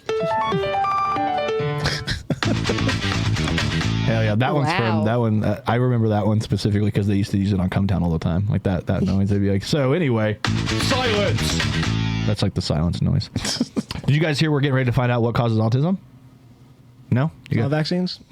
RFK says he'll announce cause of autism in September. Ooh. As of when this comes out, it'll be September 1st. So we are going to figure out soon what the cause of autism is. Yay! What did our parents do wrong? Yeah, we're gonna. I know. I've got the leaks. I know. I'm excited to see this expert explain what a spectrum is. He's gonna say. Well, it comes from watching Shrek. That is right about the time. No, it doesn't. That is right. Have you met him? Oh, shut the fuck up. He's probably that is right about the time that that aliens are attacking. So I mean, it makes sense. November. Is it November? We got a couple more months, man. I thought you said September. No, September is when they're going to announce autism. Okay. I'm hoping in October they announce cancer. There you go. And then maybe the aliens will be November. Yeah. Oh, good. In December, Jesus returns. December, Jesus returns, obviously, for his birthday. Makes sense. Hey, guys, I heard he's got to come back and fight the aliens with machine guns. That'd be so. Dude, Jesus tell me you wouldn't aliens. believe afterwards, like you would believe. Yeah, just me, Jesus. Make sure the batteries are recorded when that happens. Yeah, we done. For sure. Make sure the batteries are recorded. Here's actually, I didn't realize this, but here's a couple of photos that Cortni took at the Outhouse show. Oh my god, that I have on here. Those are bad. No, these are good. You know, Jordan gets. This is my favorite right here. Glasses are off. Look at that. Look at how horrible my face looks, and the this guy at the same time. Like this guy's hanging out at the same time. And my face. I love this. I love the silhouette of the devil horns. So do I. I think it's cool as hell. My face just happens to be like this. Well, that's what I was trying to explain. That's baked out of his mind. No, I did that on purpose because I liked that. Yeah, well, that's what when she was saying before about how we were talking about what the difference between comics and a band. With comedy, like most comics want like headshot style stuff where it's like no motion blur and it's like smiles and like really clean looking pictures. With a band, most of the time they want that motion blur when they want it to look like they're in action kind of thing. Yeah, and you want the lights to be crazy and you want like crazy, effects and like you want to make it look. Most of the bands like. Most of the pictures that band posted originally were the ones with like fog everywhere and like it's like crazy motion blur. Because with a band, it's like you want to look like you're mid energy, and that's what we were talking about. And a lot of those pictures look really that laser made it look really cool, like the lights and stuff. I took one photo the entire time, like one real photo of like action during the show personally, and this was the one I took, which was hilarious. Just them playing video games. I love being at a show and then there's like a band getting set up and you just see people playing video games. It's such a Outhouse Records is such a fun shop. Such a fun shop to be a part of. So it is. I love doing shows there. I think what we have going on there is really fun. I love that you can just go see a music show almost any Friday or Saturday. Almost every Friday and Saturday there's something going on there. So come out to Outhouse Records and especially check out next Friday. Yeah, next September 5th. Yeah, September 5th. That's going to be a fun one, man. Exciting things are happening at the Kokomo Press. Yeah, very exciting things. Not only are we bringing you comedy shows, an open mic once a week, skits, videos, funny jokes on our page, and satire news stories, but now you can support us by going to kokomopress.shop. It's that simple. You go to kokomopress.shop, you find a t-shirt, you find a hat, maybe in the future some stickers and some posters. You go on there, you buy one of those from us, and percentage of the proceeds will go to us and help support what we do. do. We appreciate every person who just likes, subscribes, does all that. But if you go to kokomopress.shop and you buy something, we'll know who you are. You send us a photo of it. We will post it on our page and shout it out. Thank you so much. Go to kokomopress.shop, buy all your shirts and hats needs, and support the Kokomo Press. Thank you guys so much. kokomopress.shop. One man. I'm hoping that my job lets me come, because as of right now I'm not allowed to bust at all. Like I can't even bust. Like, I'm 7 days a week. Like I have today off, Monday, and then I technically don't have a day off. Like I don't have a scheduled day off until November 11th. Jesus. Veterans Day is the first day. So the entire month of September, the entire month. I know, dude. I'm gonna get me the fuck out of there, dude. I do. Did you guys see? This was an interesting thing I saw. Yeah. Lil Nas X was arrested and taken to the hospital early Thursday morning after he was found walking in the street without his clothes on and charged with officers in Los Angeles. Did you see the video? LAPD. Yes, I did. It's actually real. Yeah. Pretty crazy. Drug addiction's no joke. It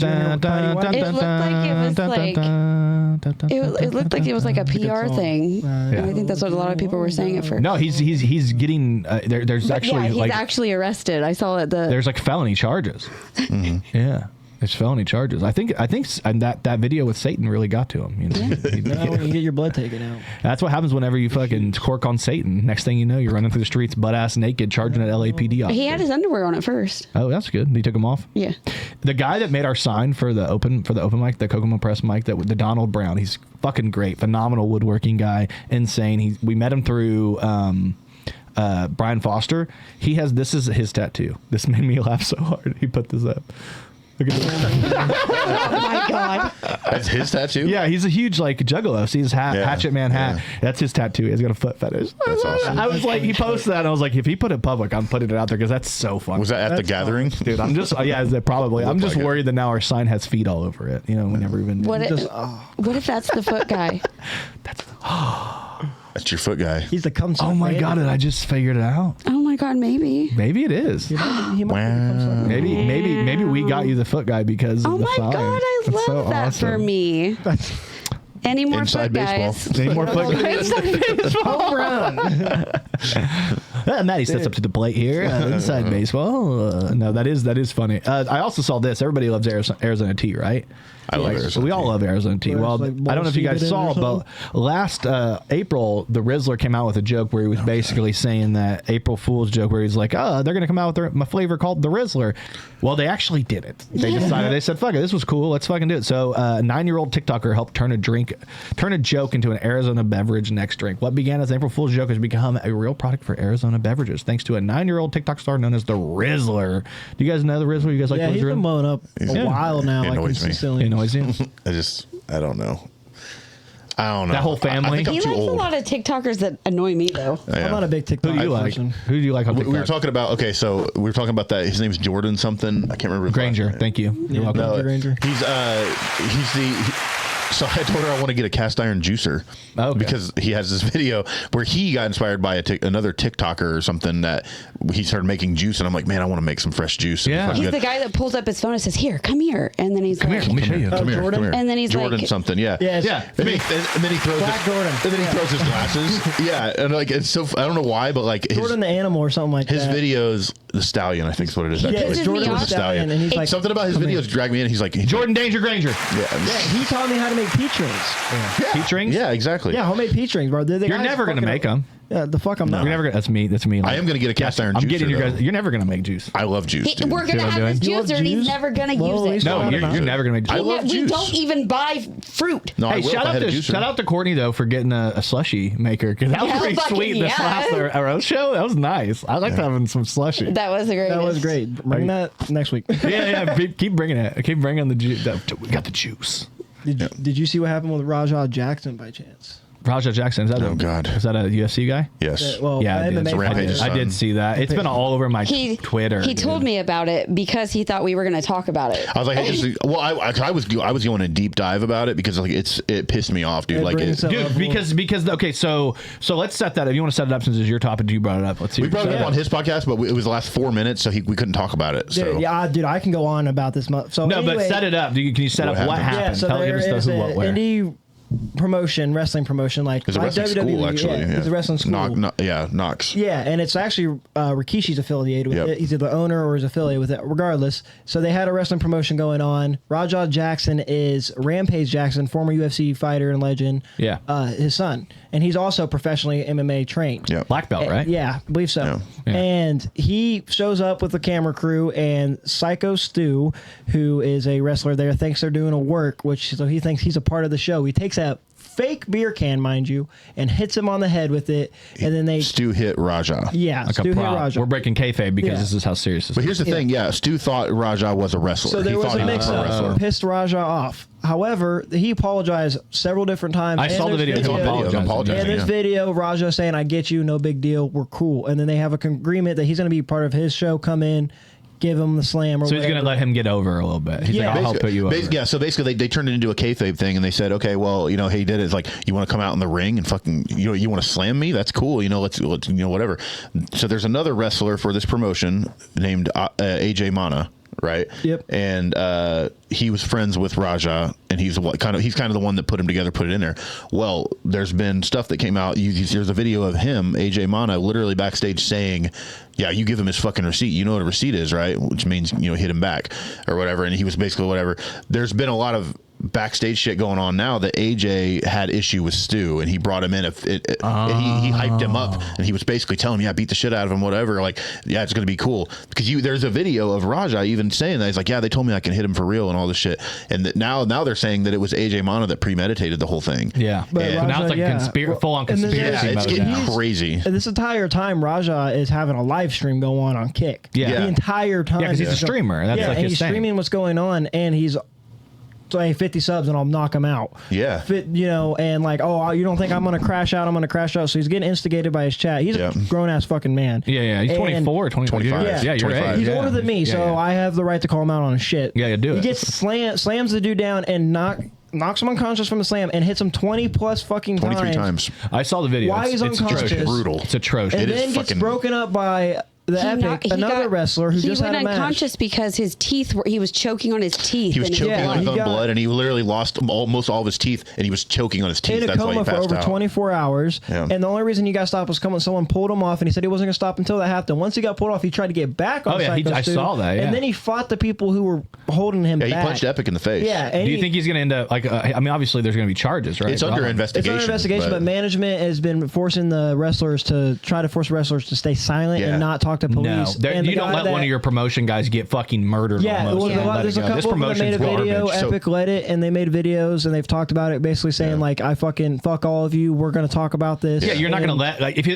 listen, wrestlers. If they let it happen to one of your guys, they'll let it happen to you. Never let that happen. That's the whole thing. It's so the Epic is the guy who pulled him off, whatever. He actually follows me on Instagram now, but anyways, he's the one that pulled him off and saved his life. No, he saved his life. And he quit the promotion like that night because he was like, all this shit. There's a podcast where he was on, he was talking about it right after it happened, and he was like, basically he kind of got wind of it. He was the one that said, okay, AJ has issue with Stu or whatever.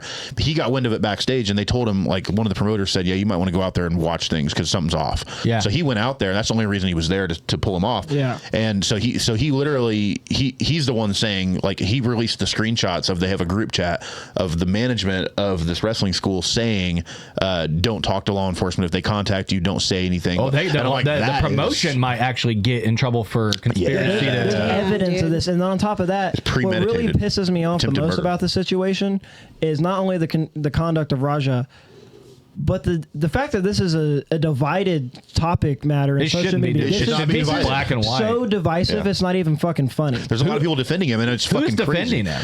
Besides his own followers. Rampage Jackson, Chael's son, and Rampage, that's his son. He's going to do what he's going to do. Sean Strickland, but they've gone as far. There's all the pieces of shit. MMA Guru, who's a very big prominent name in the MMA community now, but he's not a fighter or anything. He's just been not a reporter, but he's been a follower. How do you defend that? Like, if you watch the video, like, he hit him in the head. He shouldn't have hit him in the head. How many times though? Like, okay, one time it's an accident, but like when you repeatedly just punched somebody's it's his fault because he hit him with that he bottle. Smashed a can on his head. So yeah, it's not a real can, and it's a no. It's 2 hours later. Yeah, if it happened right then, maybe. Yeah, that's what maybe I said. Break it right then and there. But if it happens 2 hours later, no, that's premeditated. And he hit him that many times. There's a whole lot. It's attempted murder. Mark Henry was another one defending him, pro wrestler. Yeah, it's crazy. Mark Henry needs the fucking. And that ref is a bitch. That ref sit there and watch that happen. It's your job to protect whoever's in that ring. You are the mediator. You have signals to show the fans that this isn't real. You have a job. Well, to do. there's a lapse between like this is a work and this is literally you see the ref being like he's after processing. 1 to 2 punches, like I could understand slamming him, maybe punching one twice. Even then, it's not right, but I could understand that's your receipt, whatever. But then you stop. You can tell based on the slam that he thinks it's going to be like a drop on his back, but he does like this whip slam that he wasn't supposed to do, and you could knocked tell him out immediately. And the guy, you could tell when he went to pick him up, he let him. Like you know if you watch wrestling when somebody lets you do something versus if you stop them. That's the whole thing. Psycho Stu, the guy who got pummeled, he was on board with him coming in like, oh yeah, come back and slam me, whatever, and he'd probably be okay because he's a big guy. He'd probably be okay with like, okay, hit me once, whatever, because they don't care. But 23 fucking times, and the way he slammed them and everything, and then on top of it, I think it came out that Psycho Stu is like a PTSD veteran. Yeah, that's what helped his PTSD. He uses wrestling literally to get over this PTSD from the war. And now the wrestling might give him PTSD because the next time he gets picked up, he had brain damage, all kinds of. He lost almost all of his teeth, like he was choking on his own blood. Yeah, he's just getting memory back and stuff now. All I know is that between the promotion, the AJ guy, Rampage's son, all these people defending. I hope you guys realize how stupid you're gonna look. Yeah. How stupid you're gonna look if this guy ends up having any type of brain damage. Because I don't give a. There is no justification. Kayfabe, real, fake, whatever. Oh, don't hit a fucking fake can on his head. There's no justification for putting somebody in a coma. Yeah. What was he saying afterwards? You. Oh, no one's gonna talk to me, Raja, after breaking it up. I mean, there's blood on his shirt behind you. Yeah. Oh yeah, they're like following him, like streaming. They were trying to get him. They're trying to get him to stay there, and he literally leaves the scene. So now it's fleeing the scene if they decide it's a criminal charge. Well, he was walking away, and he's like, no, they keep calling me a bitch. I'm not gonna be treated like a bitch. I'm a people told me a bitch. My dad ain't never gonna call me a bitch dude, again. You're 25 years old. Grow the fuck up. Yeah, I'm 23. Stop being a bitch. You are a bitch, and I don't give a fuck. Kick my ass. You deserve to be in fucking jail, and that's it. Put me in a coma. Hey, yeah, like. Fuck you. Fuck the people who are defending them. I'm so big crazy. in MMA, and you guys are acting like a bunch of pussies. See, I'm not a big MMA guy, but like I'm a big wrestling fan, and so like it's obviously making its waves in both. And there's a lot of fucking pro wrestling people that are also defending it, and I'm like, that makes no sense. Like you start to learn really quick, like how much of a club it is, and like it's like anything, man. People will defend their own, even if they're wrong. Like to me, like I'm okay with defending like somebody who made a mistake, but that looked like way more than a mistake. I'm sorry. And the mistakes aren't premeditated. And there was zero accountability at the end. And also, not only are they Nox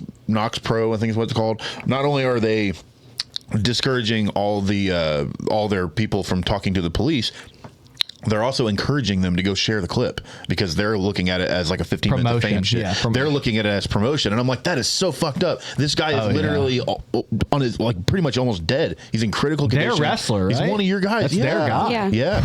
And here's the thing: that has been around for 10, 15 years or something. That promotion, Stu has been with them since day one. That's what's wild. He's one of their original guys, and they just let this fucking happen to him, and it's like it's fucked. It's fucking disgusting. Because you mentioned it to me the day it happened, like we were talking on, I think on Xbox, and you were like, it's like we got a lot of shit to talk about because there's attempted murder, and I didn't know anything about it, and literally like an hour later I saw the clip, and then I started diving in deep and like all this shit. I saw it on a wrestling page. I was hot the moment I mentioned it to him. It just bothered literally the fuck attempted murder, dude. It was all over my Twitter. I mean, I follow a lot of random things. Mine is all that Emmanuel kid that got killed by his parents.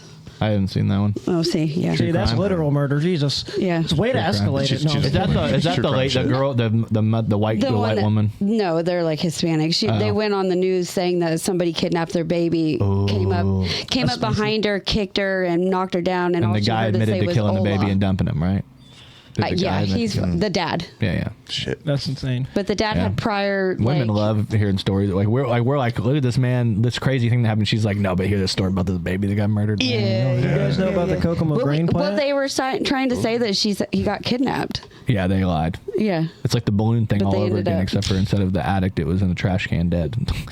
Way worse. You guys know about like the reputation for the Kokomo grain here? No. What are you talking So about? like for murder and shit, it's fucking crazy. So when they're like, Hold on, let me say allegedly real quick. Conspiracy Kokomo grain. Let's see. Allegedly. Well, they're not. It's not them. It's not like their reputation or anything. Yeah.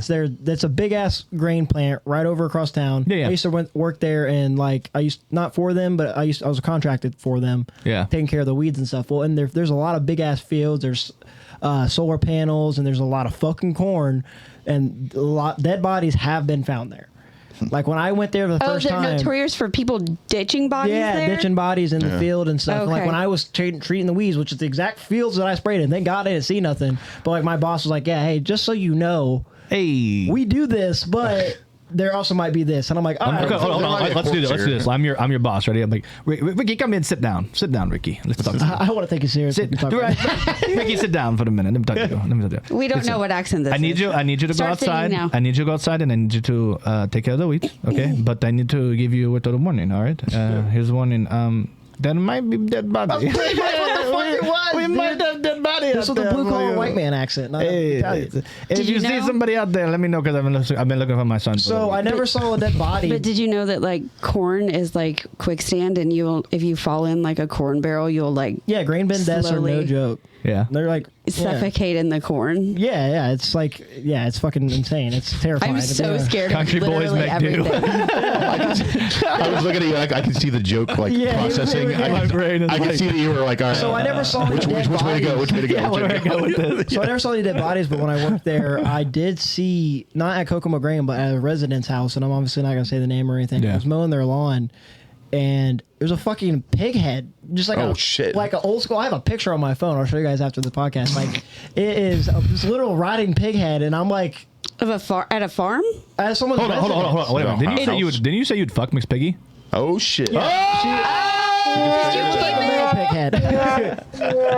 He looked at that pig head and was like, What was the purpose of it? Because they had made a pig, or they were just like... It was just a rotting corpse head. It's like creepy as fuck. I have an idea. I have never The building was ran down. It's really It's like simple. an album cover. It's really simple.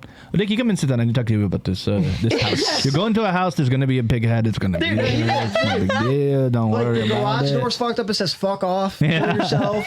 And like the lady that we're talking to, she has like brain damage and shit. She's like the sweetest thing, and this is like the creepiest fucking property I've ever. I'm like, how do you? What if it's like she's just doing the bone thing? Who knows? Maybe Like she's in a the fucking yard. serial killer. I don't know, but like and this is a rough least it's a yard. pig and You're not a using body. bushwhacker. Yeah, as Not a far as I human. found. Starts with pigs. But here's the dilemma: I have to mow around this thing, and I'm not picking up and moving and mowing that spot, so the grass So you're stays telling there. so you're telling me right now there was a Kokomo police officer dead on the ground there? There's a pig head? Hey, I got fucking photo evidence of it. Everything. No, I'm it's wearing a his Pig head. Destroyer shirt. Pig destroyer. I saw a Yeah. donut and a coffee next to it, but I didn't. Hey, fucking, there's a dead pig. I don't know. But anyway, It let's was just just say a head. Kokomo does crazy shit. Okay. I don't know. I've had never thoughts mind. about men. I don't know. I was gonna say talk about our neighbor across the street, but I don't like. Don't do it. Don't talk about it too close to home. Yeah, you Yeah, can't no. put your neighbor on blast. That's a like that. crazy story, but yeah, we don't have to talk about it. Yeah, you're fucking neighbor. I don't wanna dude. die. Neighbor. Neighbor. I've been watching, Shelby and I have been watching Love is Blind UK. Why did you go cross-eyed when you said that? You went blind. Love is fucking retarded. No, I'm just kidding. Love is retarded. It's my favorite show. Is it just season 3 or is it? It's no, it's season 2 of the UK version. Oh, I haven't seen the UK version. Yeah, it's the whole time it's just people doing Down hilarious syndrome accents. British? They say words and I just repeat the words immediately to Shelby, and she's like, "Will you shut the fuck up?" I'm like, "Obviously, I want to talk about it." I'm just like, "Oh no, you shouldn't see it." Oh, you can't understand anything they're saying. No, you can understand what they're saying, but it's like they all have. So like one guy's from like Northern Ireland. One in the So back of their throat. One guy's like from like they're all from different places in the UK, so they all have different accents. It's Yeah. like it's weird because like we know there's different accents in the US, but like they're I feel like they're a little more subtle. For some reason over there, they're not that far apart. They but they probably have think the completely same different. thing about us, though. Yeah, but we 'Cause that's what they're- live in the Midwest. The Midwestern accent is the accent that they associate with like America. You know that, right? Like the Chicago Midwestern is more. I don't have an accent. My cousin lives overseas, and she lives in like Greece and stuff now, and she still gets that like American stamp because she fucking grew up in Florida, Indiana, and Georgia. So it's like there's a whole twang there, and they're like she's like, hey, come over here, sweetheart. Mine comes from growing up. I was an Army brat, so I grew up in like Tennessee and Kentucky. Yeah, so every once in a while, right here. Are you from Tennessee? Because you're a 6 at best. No, I'm just kidding. That was the joke all through Tennessee. When I worked at the call center for Guitar Center, they had one in Indianapolis and they have one in Salt Lake City, Utah. And the reason that they have the call centers there, because we dealt with the whole country, is because we had the most neutral accents. Exactly. That's legit. Places. Legit. Like the Midwestern twang, they call it the Midwestern twang. It's like it's the most generic accent. Yeah, absolutely true. It's funny because we're like seen as like a flyover state, or like most other than Chicago and maybe a little Detroit, Chicago. Hey, they have a little bit of. That's why I think we don't have an accent. We do. Everyone has certain an accent. words. We just don't hear our accent because we grew up with it. Well, I think there's a possibility in the future that accents won't be as predominant because of we all live on the internet now, and we hear everything now. So it's a little bit more like we'll become more homogenized in a way. Well, yeah, because like kids that grow up with people with accents, that's how they get the accent. Yeah. Now that kids grow up on their tablet on the internet, so it's like that's no shit. It's one of my favorite things about there's my son. Well, my son is like he's 4 years old, going to be 5 in October, and he says certain words like YouTubers. So he'll be like, "But Daddy, I don't want any water," and I'll be like, "The fuck?" Yeah. He says sometimes he'll say he won't say water. He'll say water. He'll be like, I want to go outside, and I'm like, I think he watches too much Peppa Pig. No, it's not even Peppa Pig. It's he's into these things called sprunkies. You ever heard of sprunkies? They're little fucking things. They're just like heads, but they're like there's evil ones and there's good ones and there's evil ones, and the evil ones are all like bloody and shit. He's really into. I'm like, dude, we probably shouldn't be letting him do this, but also fucking cool. Yeah. Well, did you see? I don't know if this was real. I don't know if I got or not, but there was a video of a white kid that grew up with like Japanese parents. Yeah. Did you see that? You know what I'm talking about? It's real. It's real. It is real. Yeah. And he's like a white kid, but he like she's so old. Yeah. He sounds like he's got the stereotypical like. Oh my! And I'm like, it's so bad. It's so funny. Bad. It feels like he's just walking around doing like Japanese face, like but he's doing Kakatai. The whole time, and it's like that's just how he sounds. That's exactly how he sounds. It's insane. Speaking of Japanese, back to the Raja thing real quick. Rampage Jackson literally is on video evidence. Goes, I put college tuition money back for my Japanese kids and bail money for my black kids. And they was calling other people racist for saying that Raja should be in jail. That's horrible, dude. I mean, it's frugal. It's probably the right decision based on what we know. It's the right decision. He has foresight because he's got the bail money set up. Does he take care of it? Is he like an active father? Do you know, or is he like one of those guys that? Bro, like, he's also money? On kick dating. He's going on double dates with like women like quarter of his age with his son. Sounds like it's a they're human beings that know how to fight, and that's the nicest thing I'll say about them. Yeah. They do know how to fight. I'm completely. It came unplugged. Like I'm still. That's the second time. It came unplugged, and then I went to plug it in. I punched myself in the face with it. You know how to work your shaft. Hey, I just want to update you that spider is still there. Hell yeah. Hey, what's up, dude?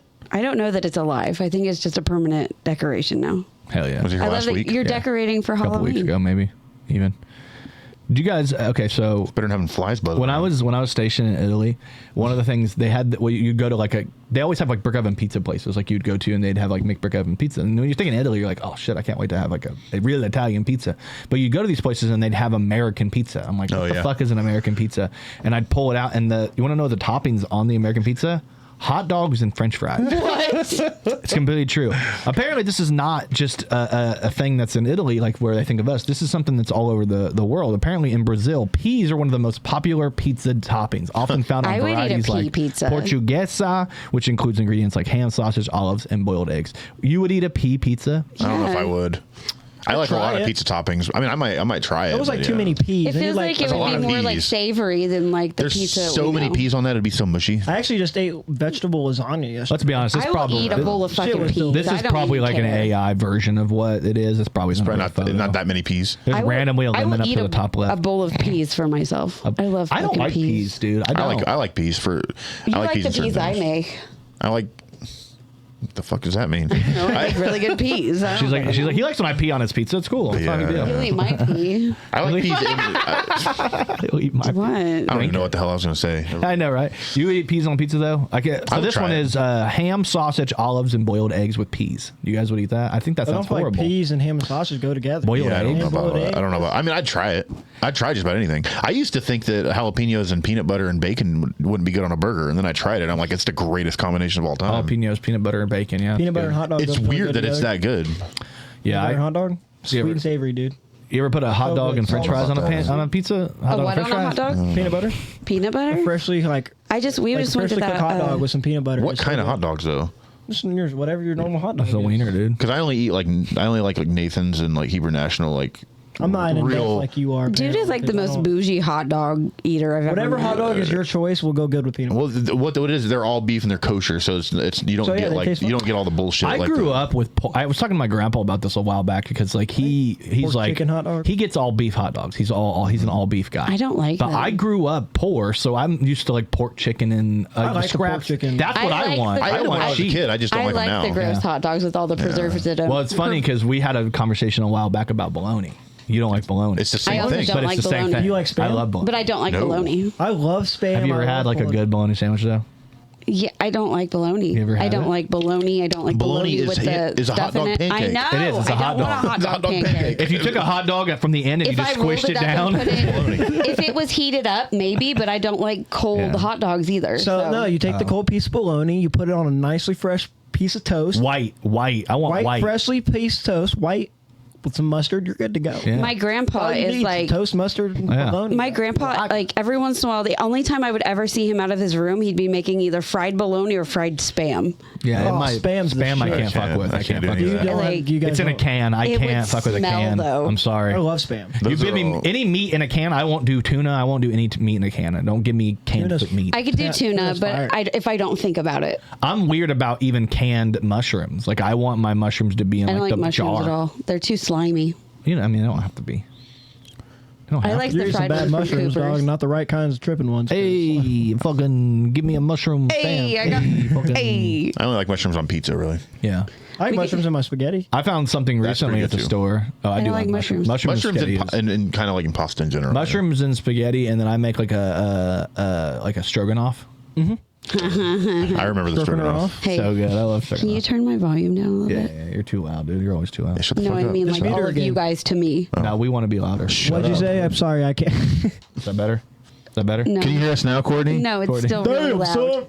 How about now, Courtney? Is that That's better? so much better because I can't hear anything. Oh, A little bit more. Good. Just a little There, bit that's more. better. It's really hard to find a. It's funny because we're like almost done with the podcast. She's like, we turn it down. I know, Yeah, right we've now. been about over an I didn't hour want to in. We've been say doing it for anything, 2 and now hours. it I hurts. found something at the store the other day. I don't want to put people game on, but I'm going to. Look at these things are probably the best ice cream Oh, that looks sandwich fucking I've good. ever had in my life. Jordan, Better than the They are classic so chocolate good, ones. Just dude. a that would classic hurt chocolate. me so much. Why? Because I can't have sugar. You can't have sugar? No. Why? Are you diabetic? Yes. No, it's find- because that surgery. No, and now it's like every time I eat surgery, it makes me like Every time you deathly eat ill. sugar. It's not like she said surgery. Yeah, I know every she time I said eat surgery. When I had that Sugary. surgery, I got sugary surgery. She gets sick really quick. Okay. yeah.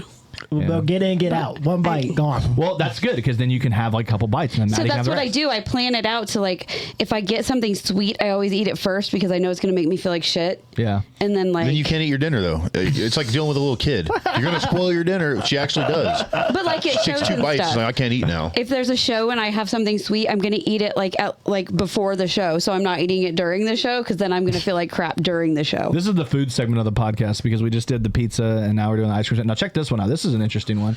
A 6-year-old man spent 3 weeks being treated at a hospital after replacing table salt with sodium bromide following consultation with popular artificial intelligence chatbot GPT.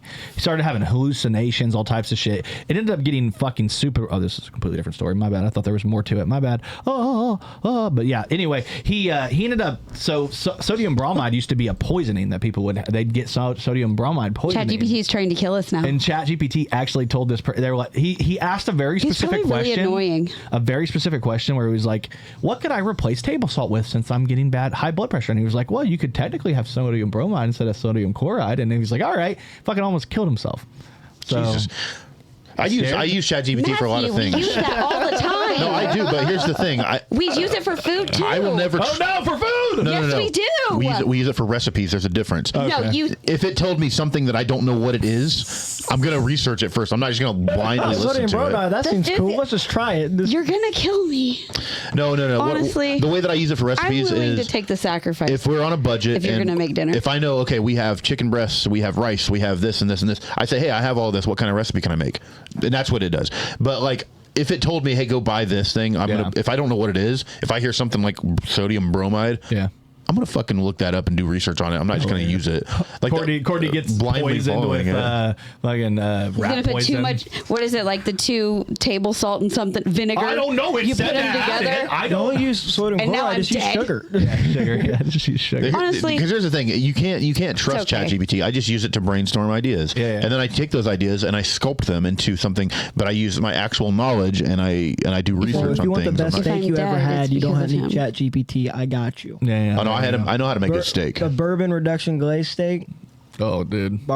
Dude, so fucking. Just a glaze. Oh, baby. I'm so fucking hungry. I haven't eaten it all today. I know, it's about. That's what I'm gonna do as soon as this podcast is over. Yeah, it's about that time for real. We're about ready to dip out. I have minis in the car.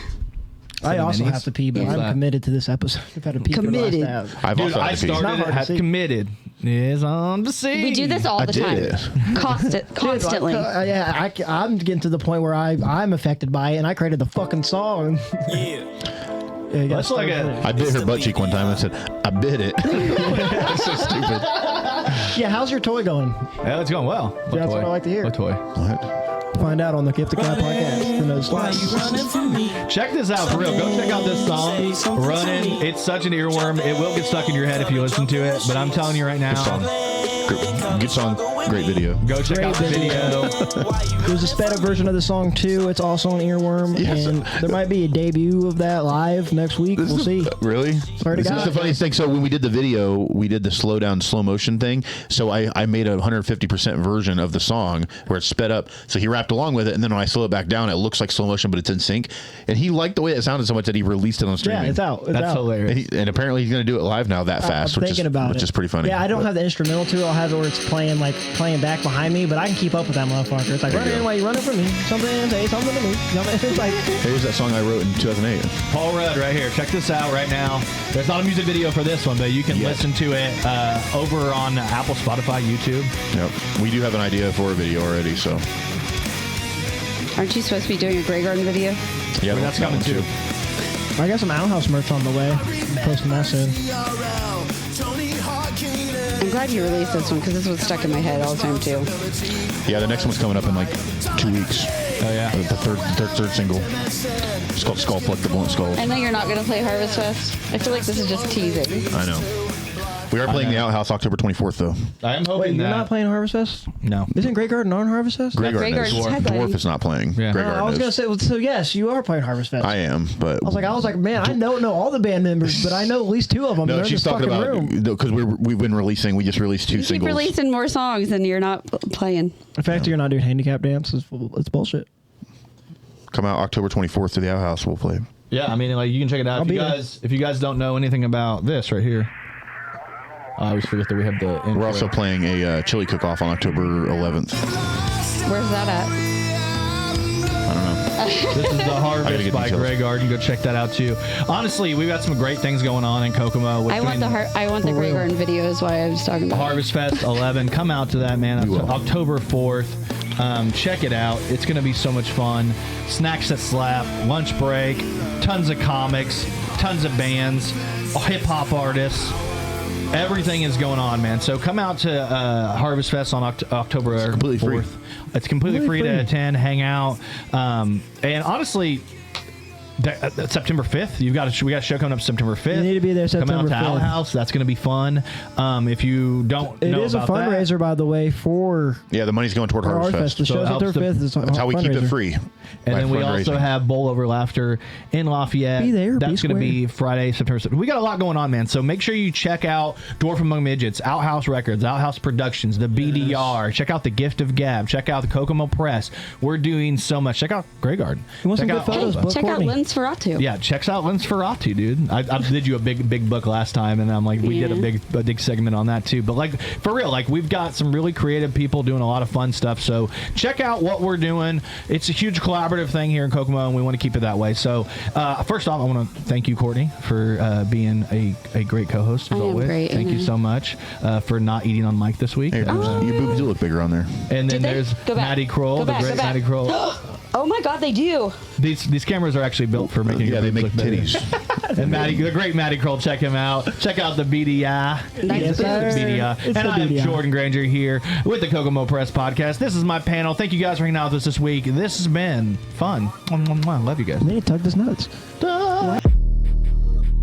Thank you for watching the Kokomo Press Podcast. We really appreciate you hanging out with us. If you enjoyed the show, make sure you like, subscribe, hit the notification bell, share, and tell all your friends about it, because when people know about us, we get to continue to bring new, great, exciting things to you. And if you really want to support us, you can actually go on to Facebook and you can become an official subscriber. It's only $4.99 a month, and you get a lot of access to us. You get to tell us good jokes, tell us all the things you want to, and you're going to get access to new videos, merch, all kinds of things. And if you just want to support us in another way, maybe wear a shirt, wear a hat, something like that, check out kokomopress.shop. It's a brand new store we have set up. It's got all our merchandise needs. It's going to have limited run t-shirts, limited run hats. Go check it out right now. Thank you so much for hanging out with the Kokomo Press on the Kokomo Press Podcast.